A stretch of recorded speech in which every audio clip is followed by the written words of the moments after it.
Iran ও ইসরায়েলের মধ্যে ক্রমবর্ধমান যুদ্ধ পরিস্থিতিকে দীর্ঘ ও ভয়াবহ আখ্যা দিয়ে সামরিক ও রাজনৈতিক বিশ্লেষক এলিজা মার্গারিয়ান বলেছেন, ইসরায়েল সমাজ এখন সেই ধ্বংসযজ্ঞের স্বাদ পাচ্ছে যা বহু বছর ধরে ফিলিস্তিন ও লেবানিস জনগণের নিত্যদিনের বাস্তবতা।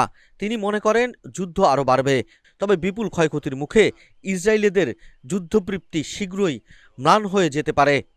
সামরিক ও রাজনৈতিক বিশ্লেষক এলিজা মার্গারিয়ান মনে করছেন, ইসরায়েল ও ইরানের মধ্যে চলমান শত্রুতা আরও তীব্র হবে। তবে তিনি সতর্ক করেছেন, সংঘাত যত গভীর হবে ততই এই যুদ্ধের প্রতি ইসরায়েল সমাজের সমর্থন কমে যেতে পারে। আল জাজিরাকে তিনি বলেন, আমি মনে করি যুদ্ধ আরও বাড়বে, কারণ এটি ইসরায়েল ঘোষিত ইরান যুদ্ধের শুরুমাত্র। ইসরায়েলের প্রধানমন্ত্রী, সামরিক বাহিনী সবাই নিজ দেশের জনগণকে আগেই সতর্ক করেছে যে এই যুদ্ধ হবে দীর্ঘ এবং এর মূল্য হবে ভয়াবহ। কিন্তু সেসব মানুষ বেনিয়ামিন নেতানিয়াহুর পেছনে দাঁড়িয়ে ইরানের বিরুদ্ধে যুদ্ধকে সমর্থন করছে, তারা এই মাত্রার ধ্বংসযজ্ঞ কল্পনাও করেনি।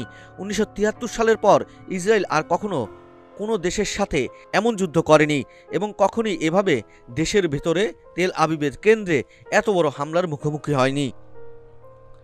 প্যারিস থেকে তিনি আরও বলেন, এখন ইসরায়েলিরা বুঝতে পারছে ফিলিস্তিনিরা কিভাবে দীর্ঘদিন ধরে কষ্ট পাচ্ছে, লেবানিস জনগণ কী ধরনের ধ্বংসের মুখে পড়েছে। তারা এখন নিজের চোখে দেখতে পাচ্ছে তেল আবিব ও হাইফার মতো শহরে ধ্বংসস্তূপ, জ্বলন্ত ভবন, নিশ্চিহ্ন হয়ে যাওয়া সম্পদ। মাত্র একদিনে ৮ জন নিহত হয়েছে, আহত হয়েছে ২২৫ জন। এমন ঘটনা ইসরায়েলের ইতিহাসে বহু বছরও শোনা যায়নি। ইসরায়েলি সমাজ এই ধরনের পরিস্থিতির জন্য মোটেই প্রস্তুত ছিল না, যোগ করেন মার্গারিয়ান।